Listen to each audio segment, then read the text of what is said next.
Assalamualaikum warahmatullahi wabarakatuh. Alhamdulillahirabbil alamin wassalatu wassalamu ala asyrofil mursalin sayyidina Maulana Muhammadin wa ala alihi wa sahbihi asma'in nama ba'du. Ingkang sangat kula hormati Kiai Haji Dr. Insinyur Salahuddin sedanten keluarga Mbah Hasyim, sedanten dzurriyyah. Iki wonten putri, wonten bulik-bulik, wonten Gus Umar, wonten Bu Lili, wonten sedanten semua alumni, semua santri-santri yang kami cintai. Saya ini syukur sekali karena waktunya tinggal sebentar, jadi uji nyalinya juga sebentar. Saya akan ngomong sesuai spesialisasi saya, yaitu fikih. Karena saya murid Kiai Haji Maimun Zubair yang bersanad lewat Mbah Karim sampai Mbah Hasyim, atau bersanad lewat Mbah Mun, Mbah Zubair, kemudian Mbah Fakih Mas Kumambang, juga teman Mbah Hasyim ketika sama-sama ngaji di Mekah. Saya akan mengkagumi Gus Dur dari segi fikih. Ketika Gus Dur dilengsarkan dari presiden, yang paling saya kenang dan para ulama seluruh Indonesia, mungkin seluruh dunia mengenang adalah keberhasilan Gus Dur mengelola konflik itu tidak pertumpahan darah. Itu satu prestasi yang insya Allah jadi amal beliau, semoga mendapat ridhonya Allah Subhanahu wa Ta'ala. Karena yang paling dihindari oleh Islam sebisa mungkin adalah jangan ada darah menetes, apalagi hanya demi kekuasaan. Sehingga Rasulullah SAW sampai berdamai ketika terjadi tarik ulur di Sulhul Hudaybiyah. Saat itu Suhail bin Amr memberi sekian poin yang mendikte Rasulullah, semuanya merugikan Rasulullah. Tapi tidak semuanya merugikan Rasulullah, tidak ada yang menguntungkan sama sekali. Tapi Rasulullah menuruti itu semua demi tidak pertumpahan darah. Padahal Suhail bin Amr zaman itu masih kafir. Sehingga menjadi fikih bahwa perdamaian itu harus kita jaga. Sampai ada ayat wa in janahu lisalmi fajnalaha wa tawakkal 'ala Allah, jika mereka ingin damai kamu harus menuruti itu. Sehingga damai itu pula yang zaman era Gus Wahid ketika beliau menginginkan negara berdasar Islam, itu banyak di buku, termasuk beliau panitia 9 persiapan kemerdekaan Pak Buki, juga tadi Gus Salahuddin cerita. Beliau akhirnya kompromi juga dengan negara yang berbentuk Pancasila. Kemudian itu disosialisasikan era Muktamar Situbondo, yaitu Kiai Haji Ahmad Siddiq, didukung oleh Gus Dur karena zaman itu beliau kalah sepuh sama Kiai Haji Ahmad Siddiq. Jadi itu fikih-fikih yang saya menjadikan pengagum Gus Dur, karena ibadah Darul Mafasid Muqaddamun ala Jalbil Masalah adalah ibadah yang luar biasa. Berikutnya saya mohon sama Kiai Haji Salahuddin Wahid berkenan saya cara berpikir begini untuk Gus Dur. Jadi saya ini dari keluarga Kiai, saya juga senasab dengan keluarga Mbah Hasyim karena sama-sama turunan Mbah Sampul Asem. Jadi beliau adalah Abdurrahman bin Wahid bin Hasyim bin Asy'ari bin Wahid lagi, terus bin Abdul Halim 2 sampai Mbah Sambu. Kira-kira nasabnya sama dengan saya, dengan Mbah Hamid yang dari jalur itu. Saya mau bercerita begini. Watak seorang cucu itu biasanya mengalir dari pikiran besar mbah-mbahnya atau leluhurnya. Karena setiap mbah-mbahnya pasti berdoa dzurriyyatan thayyibah, yaitu anak cucu yang baik. Saya sengaja di sini bawa kitab yang ditulis oleh Muhammad Asad Shihab, seorang Libanon, menulis bahwa Mbah Hasyim Asy'ari adalah terhitung sebagai mujaddid, sebagai pembaharu Islam setidaknya di Asia sini atau di Indonesia. Di sini ada kitab ini diterjemah beberapa kali, sebagian oleh Kiai Haji Mustafa Bisri, sebagian oleh Kiai Sotik Semarang. Saya punya edisi asli, edisi Arabnya, karena saya dari awal ingin ngaji sama santri-santri Tebireng. Karena buyut-buyut saya itu termasuk gurunya Mbah Soleh Darat. Jadi buyut saya yang di Kudus, Pondok Damaran itu dulu Mbah Soleh Darat pernah ngaji di situ. Dan Mbah Hasyim kecil pernah ngaji sama Mbah Soleh Darat. Dan tentu biasa itu dalam ilmu sanad, guru-guru saya indukannya di Mbah Hasyim juga pernah ngaji beberapa ulama di Pantura. Dan saya pastikan di antara perilaku atau manhaj Mbah Hasyim adalah, ini saya baca guru-guru beliau, kemudian ada perilaku yang persis ditiru Gus Dur. Jadi itu bukan sekedar bukan sekedar mitos atau kebetulan, beliau punya pilihan-pilihan yang dipilih sampai akhir hayatnya. Di sini ada cerita proses Mbah Hasyim ngaji, kemudian pernah ada seorang Jerman mau belajar Islam sama Mbah Hasyim, kemudian ditemui beliau dengan sangat hangat. Ketika sudah mengenal Islam secara detail, ya saya ulang lagi, ketika sudah mengenal Islam secara detail, beliau menghentikan, kamu jangan tergesa-gesa, kata beliau, kamu harus menerima Islam ini secara al-bayyinah, secara argumentatif, secara logika yang benar, jangan karena terpaksa. Itu pula yang akhirnya Mbah Hasyim mendorong khuriyatul fikri, orang itu harus merdeka dalam berpikir. Itu pula yang mengilhami Rasulullah SAW ketika Sulhul Hudaybiyah. Orang kafir yang masuk Islam harus dikembalikan ke habitat kafir karena itu habitat asli. Karena rata-rata dulu suku Mekah zaman itu kafir semua. Tapi yang orang Islam masuk kafir harus dibiarkan karena dianggap kembali ke habitat. Tentu semua perjanjian itu merugikan Rasulullah SAW. Tapi yang unik Rasulullah itu menerima itu semua. Kata Rasulullah, sudah perjanjian itu kita terima saja. Akhirnya perjanjian itu diterima. Kemudian tapi Nabi hanya minta satu hal. Orang kafir Quraisy tidak boleh melarang orang diskusi Islam. Akhirnya mereka diskusi tentang Tuhan, tentang agama, tentang macam-macam. Sehingga mereka akhirnya membandingkan, namanya punya Tuhan batu sama Tuhan yang disebut Muhammad. Tentu mereka masih jangkar pakai nama Muhammad. Mereka diskusi. Kalau kita punya Tuhan berhala, efeknya begini-begini. Kalau Tuhan banyak, efeknya gini-gini. Diskusi. Yatafawwaduna fil hadis. Mereka diskusi secara terbuka. Terus fama ahadun yaqilu syai'an illa dakhala fihi. Kemudian seseorang yang berpikir secara benar, yang mengenali Islam, pasti akan masuk Islam. Sehingga karena mereka diskusi bebas tanpa tekanan, akhirnya mereka memilih Islam. Dan selama mereka Islam, mereka akhirnya ikrar Islam sama ikrar terus sekarang ikrar, kemudian menjadi Muslim. Dan otomatis perjanjian itu dibatalkan. Makanya kata Imam Zuhri, guru Imam Malik, maka nafathun a'zuma fil Islam min sulhul Hudaybiyah. Enggak ada kemenangan Islam sehebat kemenangan dalam Hudaybiyah, yaitu orang berbebas berpikir. Kemudian kebebasan berpikir ini pasti mengarah ke mengaku yang benar, menanggalkan yang salah. Tentu orang dulu mendewa-dewakan Lata Uzza, pokoknya menuhankan makhluk, menjadi sadar bahwa itu aneh. Kenapa kita harus sembah batu yang dipahat? Kenapa kita harus menyembah makhluk dan sebagainya? Dan akhirnya mereka Islam. Tapi dulu kalau suasana perang itu keinginan orang hanya ingin menang kalah. Jadi yang kafir itu hanya ingin menang, pokoknya jangan sampai kalah. Nggak pernah berpikir Islam itu apa. Di mana-mana perang itu ya pikirannya menang kalah. Tapi setelah nggak ada perang, meskipun segala perjanjiannya merugikan Islam, orang akan berpikir secara objektif. Makanya fama ahadun yaqilu syai'an illa dakhala fihi. Tidak ada seseorang yang berpikir tentang Islam kecuali akhirnya masuk Islam.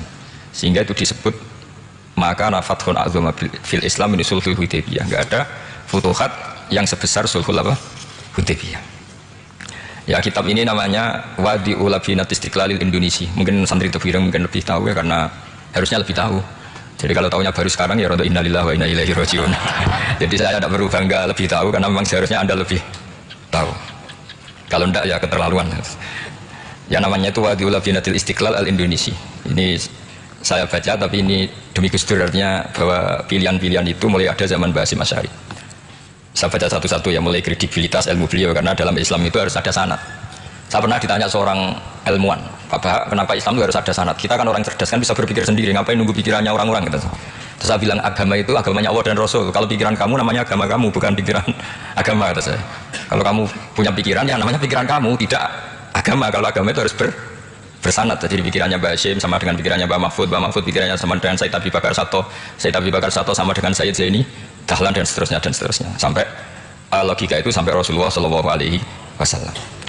Saya beri sekian contoh. Pikiran yang kita ciptakan bisa salah, misalnya begini.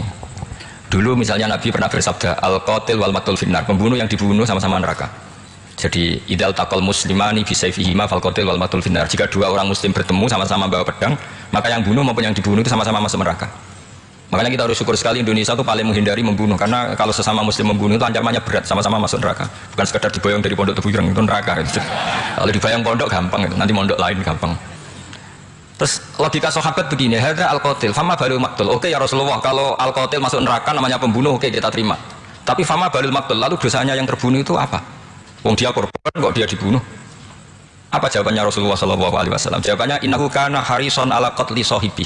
Sebetulnya dia juga mentalnya pembunuh, cuma nasibnya terbunuh. Jadi seperti misalnya sampean hasut saya, itu nggak perlu disakini. Sebenarnya sampean yang inginnya ya menggusur saya, cuma nasibnya tergusur gitu. Makanya kalau ada orang rebutan pacar kok kalah itu udah usah disakini. Sebenarnya mentalnya dia perebut gitu. Cuma nasibnya kalah gitu. Jadi apa ya? Ya tadi. Ya ini penting ya, penting sekali itu. Jadi sebetulnya ketika duel itu semuanya kan mentalnya pembunuh. Maka dia nasib saja sebagai maktul, tapi mentalnya pembunuh. Karena dia mentalnya, niatnya, komitmennya pembunuh, maka dia sama-sama di neraka. Maktul itu faktanya terbunuh, tapi mentalnya pembunuh, sehingga hukumannya sebagai pembunuh. Sama kalau sampean berebut itu mentalnya ya berebut, cuma nasibnya kalah atau terebut. Itu soal nasib. Ini saya baca dulu ya guru-guru Mbah Hasyim supaya clear. Selama ini yang dikenalkan beliau ngaji sama saya Mahfud, saya Khotib Minangkabau. Ini di kitab ini. Saya baca sesuai harokat yang ada di kitab ini. Nanti kalau sampai tidak cocok karena beda madhab, ya nggak apa-apa asal pinter saja. Karena baca kitab itu unik. Kadang-kadang satu guru sama guru yang lain itu beda-beda. Dan biasanya guru itu nggak mau kalah. Mbah Mun tuh sering cerita, ada kiai maknani wati ini lanwit alu. Muridnya gerutu karena pernah mondok itu kok nggak gitu Pak Guru. Di kitab saya maknanya itu pohon elu. Lah iya cung wit elu kena gua alu kata guru. Karena gurunya nggak mau kalah. Ada yang guru itu salah baca wal jarodi lan lawang. Muridnya nggak terima. Pak Yai saya pernah ngaji itu maknanya walang. Lah iya walang sing lawang cung. Itu memang kasus makna-makna di Jawa itu banyak. Karena awalnya memang wis rodok bodoni. Kenapa saya bilang bodoni? Yang bilang Mbah Mun makna Jawa ono bodoni ini. Karena batin itu kan nggak ada di Indonesia. Tapi kiai itu malu kalau gak bisa maknani. Akhirnya wati ini wet elu. Tanyakan orang pakar ahli Jawa ya tidak tahu lu itu apa. Pokoknya butuh kiai itu ada lafaz ya ada maknanya. Padahal jenis itu nggak ada di Indonesia. Seperti haudat itu maknanya di Jawa sekedup. Sekedup itu rumah kecil yang ada di unta zaman dulu. Di Jawa ada enggak? Tidak ada. Kalau kamu tanya orang Jawa ini apa namanya? Namanya ya rumah kecil di atas unta. Tapi kiai Jawa dulu punya makna namanya apa? Sekedup. Jadi kiai Jawa itu luar biasa improvisasinya. Ya rada bodoni itu. Lah yang sering bodoni itu bab halal haram ini bodoni apa? Yang tidak semua bodoni itu buruk, kadang wajib. Betul ini. Ini sama tergesola. Ini karena keahlian fikih saya juga barokahnya Mbah Hasyim Asy'ari supaya beliau senang. Beliau senang karena para nabi, para wali, para ulama itu tidak meninggal. Tadi kalau Mbak Anita bilang wafat itu kalau dalam bahasa Arab wafa ya fi wafaan itu maknanya nuhuni. Nuhuni itu sudah memenuhi. Jadi sebenarnya memang nggak pernah ada orang mati itu. Jadi kita punya jatah umur, jatah rezeki sudah terpenuhi semua. Namanya wafat. Dari kata wafa ya fi wafaan, sesuatunya sudah penuh maka diambil. Kalau roh sendiri nggak pernah meninggal. Ya roh sendiri kalau Mbak Anita bilang kita memperingati kehidupan Gus Dur ya memang hidup karena tadi nggak ada siapapun bilang orang itu mati. Orang mati itu adalah jasad, rohnya diambil dari jasad. Roh sendiri ini nggak pernah berstatus mati karena makanya orang Jawa semua sepakat. Wong mati ku piye? Sing nyawane dijabut. Jasadnya mati, nyawanya diambil. Kemudian nyawa ini yang mengalami dapat nikmat maupun dapat azab. Sehingga keyakinan ahli sunnah wal jamaah ini perlu didoakan karena menghadapi Allah butuh topangan doa dan doa itu nggak pernah salah. Karena otoritas doa itu milik Allah Subhanahu wa Ta'ala. Tidak bisa kamu nyemprit Allah. Allah ini sudah akhirat loh. Amal nggak ada gunanya. Tidak bisa. Allah tetap zat yang bisa mengabulkan doa siapa saja. Sehingga ahli sunnah berpendapat doa itu yang faul mayit. Doa itu manfaat untuk mayit. Sehingga Mbah Hasyim Asy'ari ngarang secara spesifik risalah ahli sunnah wal jamaah. Di antara yang paling pokok adalah doa yang faul mayit. Doa itu manfaat pada mayit. Ini saya hitung ya guru-gurunya Mbah Hasyim. Darus Salhat Muhammad Hasyim Asy'ari ini karangannya Asad Syihab, orang Libanon. Buku ini selesai tahun 72. Beliau lama sekali ikut ngaji di sini sama Mbah Hasyim. Tapi sebagai peneliti beliau ke sini sudah alim. Ndak terus masih ngapalkan alif kata itu ndak, itu masih sudah alim. Darus Salhat Muhammad Hasyim Asy'ari fil Haramil Makki Syarif fi Makkah Al-Mukarramah alaihi ulama. Seterusnya beliau hitung ya. Amsalus Syekh Ahmad Amin Al-Attar. Wasayyid Sultan bin Hasyim, Wasayyid Ahmad Zawawi. Ya dihitung sudah berapa itu? Tapi beliau ke sana sudah alim loh. Jangan sampean kira kalau sampean ke sana itu jadi TKI repot nanti. Itu kata Mbah Mun kalau ada orang mau mondok Mekah, apa mondok Mekah wis alim dereng. Kersane pinter bahasa Arab, bakul es nang Arab pinter bahasa Arab. Jadi kalau beliau kalau sama orang belum alim mondok di Mekah itu agak duka ya. Ya, Syekh Ahmad Amin Al-Attar, Wasayyid Sultan bin Hasyim, Wasayyid Ahmad Zawawi, Wasayyid Ibrahim Arab, Wasayyid Ahmad bin Hasan Al-Attar, Wasayyid Said Al-Yamani. Ini yang gurunya Mbah Zubair juga guru-gurunya keluarga sarang. Wasayyid Husain Al-Habsyi. Ini mbah-mbahnya keluarga Habib Anis Solo. Jadi ya pokoknya keluarga besar Solo karena kita tahu Habib Anis itu bin Alwi bin Ali yang punya simtud Duror bin Muhammad bin Husain. Alladzi tawalla mansibal iftah hatta wafatul maniyah wa Sayyid Bakar Sato ini yang ngarang Anatul Talibin wa Syekh Rahmatullah wa Sayyid Alawi bin Ahmad As-Segaf. Ini yang ngarang Tarsihul Mustafidin. Kita tahu sarah I'anah paling terkenal adalah dua I'anatul Talibin dan Tarsihul Mustafidin. Itu dikarang oleh Alawi bin Ahmad As-Segaf. Terus wa Sayyid Abbas Al-Maliki itu banyak Sayyid Muhammad karena kita tahu Sayyid Muhammad adalah Muhammad bin Alawi bin Abbas ya, Muhammad bin Alawi bin Abbas. Itu juga gurunya Mbah Hasyim, wa Sayyid Abdul Az-Zawawi wa Syekh Saleh Bafadl wa Syekh Sultan Hasyim Dagestani. Jadi selain guru-guru di Indonesia termasuk Mbah Mahfud Termas, Syekh Khotib Al-Minangkabau, beliau punya guru-guru itu yang saya sebut. Lalu barokahnya guru-guru itu ya, barokahnya guru-guru itu Mbah Hasyim berpikir seperti itu dan berpikir seperti itu yang mengilhami Gus Wahid, kemudian Gus Wahid mengilhami Gus Dur. Kenapa saya cerita ini? Supaya kamu tahu bahwa pikiran-pikiran besar Gus Dur itu ada sanadnya. Jangan sampai kamu berpikir Gus Dur cerdas muka kan delok film lah, terus gue delok film kan jadi repot gitu. Jadi makanya ini, karena banyak juga yang cerita Gus Dur sebagai budayawannya, sebagai demokratnya, sebagai pluralisnya. Yang cerita itu kan sudah ada, masa saya disuruh cerita luar negeri? Jadi kalau sampean saya cerita itu lagi kan coro Jawa tafsirul hasil. Jadi ini itu tidak bidang saya. Bidang saya akan melihat Gus Dur sebagai cucu Mbah Hasyim siapa? Asy'ari. Ini saya baca ya. Ini bahasa Jerman tapi sudah diagak-agak Arabkan. Ma'al Muhandis Karel von Schmidt. Ini Mbah Hasyim. Jangan kira yang pernah berkawan ya bersosialisasi dengan non muslim itu mulai Gus Dur. Mulai Mbah Hasyim ini di halaman 108 kitab tadi. Wadi'ul Labinati Istiqlal Al-Indonesia. Kitab ini boleh sampean gasap, nanti setelah ini tak bawa pulang atau sampean gasap nggak apa-apa, ini santri-santri tebireng nggak apa-apa. Ya, nanti bisa dibaca. Lakotkan seterusnya hakon ziyarati ala Muhammad Hasyim maka ada al-kafiyam ini 7 Juli tahun 1936. Fi maqarrihi Tebu Ireng. Haitsu taqaltu indahu bil muhandis Karel von Schmidt. Wa kanatil fursa sa'ikhal tahadus ma'hu tawilan. Terus setelah itu ini ceritanya muallif menangi Mbah Hasyim diskusi sama orang orientalis. Ini kata muallif wa hadhil uqdatu takunu aqidatan wa hiya uqdatul mustasyrikin fa kullu shay'in ya'ti minal gharbiyyin wal irobiyyin wa Eropa ya'tabirunahu dasisah. Jadi zaman itu Mbah Hasyim itu sering punya tamu dari Eropa, dari barat, dari macam-macam. Sumastatrodal muhandis terus seterusnya sampai. Nah ini cerita saja betapa Mbah Hasyim itu perkawanannya luas sekali. Terus ini cerita akhirnya orang ini sampai masuk Islam. Ketika masuk Islam di antara pesannya Mbah Hasyim, saya ulang lagi, di antara pesannya siapa? Mbah Hasyim itu beliau bilang kamu harus dipikir-pikir lagi katanya. Itu kan satu kearifan Mbah Hasyim ini saya baca karena saya takut ditegur ini, saya juga nunggu surat kok tidak datang-datang ini kok supaya cepat selesai. Ini bebas.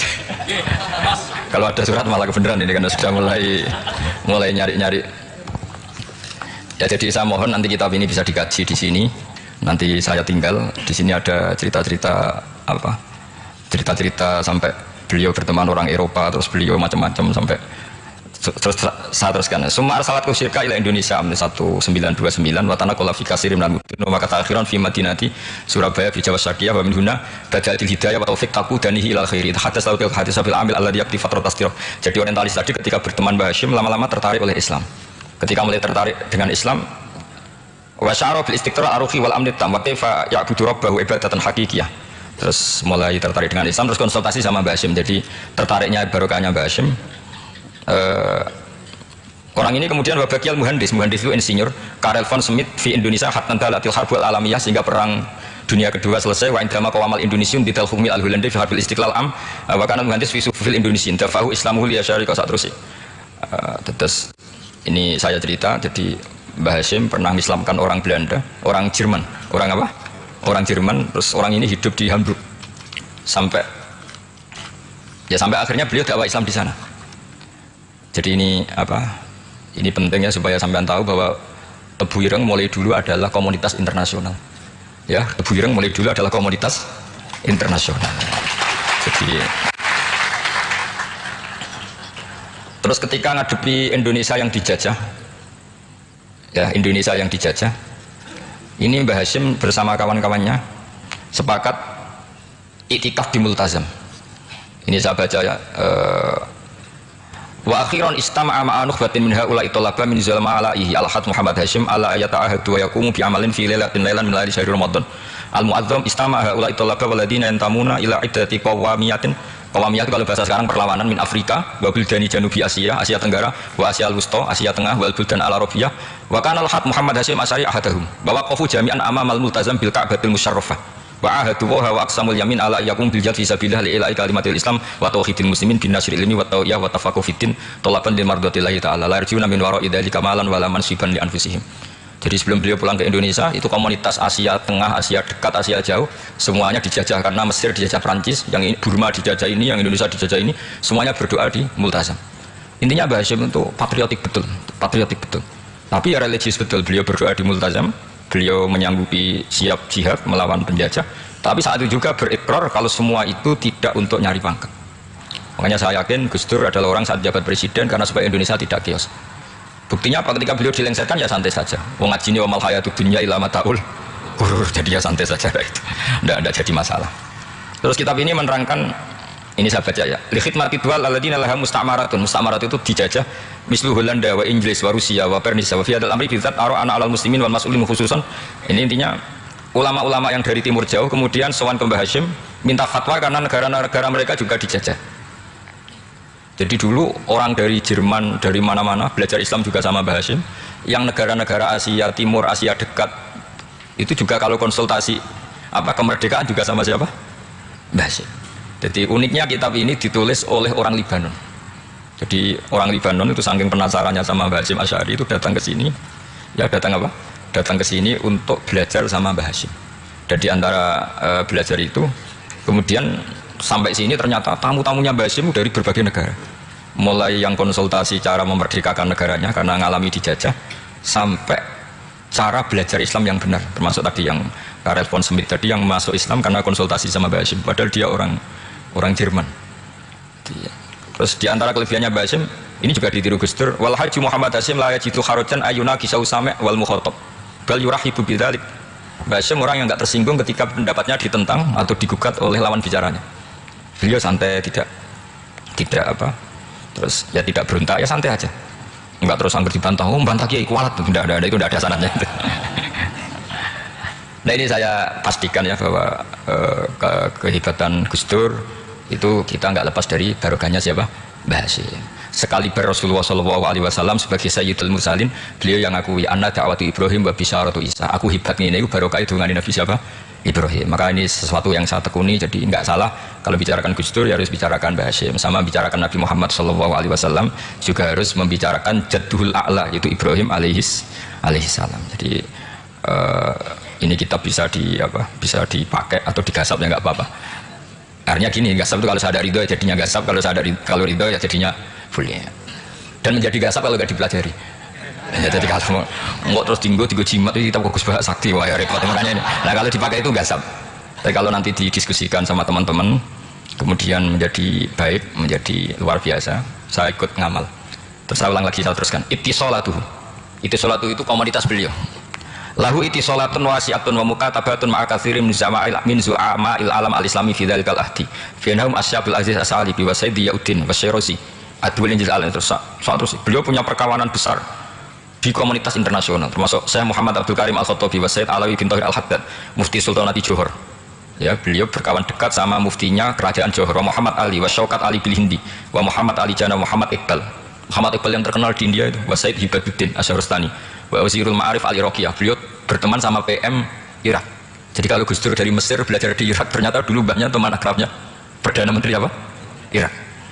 Terus banyak waro isu majelis hitam yes, wasyid al-alama Muhammad bin Abdul, wasyid Muhammad Jadul Maula, wasyid Muhammad Surur, saat terusnya itu. Jadi ini nanti saya tinggal termasuk catatan-catatan ini, saya mohon ridho dari Gus Solah, dari supaya santri-santri sini belajar Mbah Hasyim lebih serius supaya gampang. Kenapa saya katakan harus seperti ini? Dulu Nabi Ibrahim itu di antara anak cucunya itu secara lahir ada yang tidak soleh. Karena anak cucu itu punya otoritas, sehingga anak cucu ini yang menstatuskan Nabi Ibrahim. Sampai Allah sendiri yang meluruskan pengklaiman itu, yaitu ada ayat maka anak Ibrahimu Yahudiyah wala Nasraniyan, karena ada orang yang bernama Yahuda bin Yakub bin Ishak bin Ibrahim. Karena Yahuda punya pola tertentu dalam beragama, terus akan-akan mbah-mbahnya paling ya begitu. Akhirnya Ibrahim pernah distatuskan sebagai Yahudi. Sampai Allah sendiri yang ngendikan maka anak Ibrahimu Yahudiyah wala Nasraniyan. Sampai datang Rasulullah SAW yang memaklumatkan saya juga cucu Ibrahim orisinil. Dan saya pastikan Ibrahim itu bukan Yahudi tapi bapak tauhid.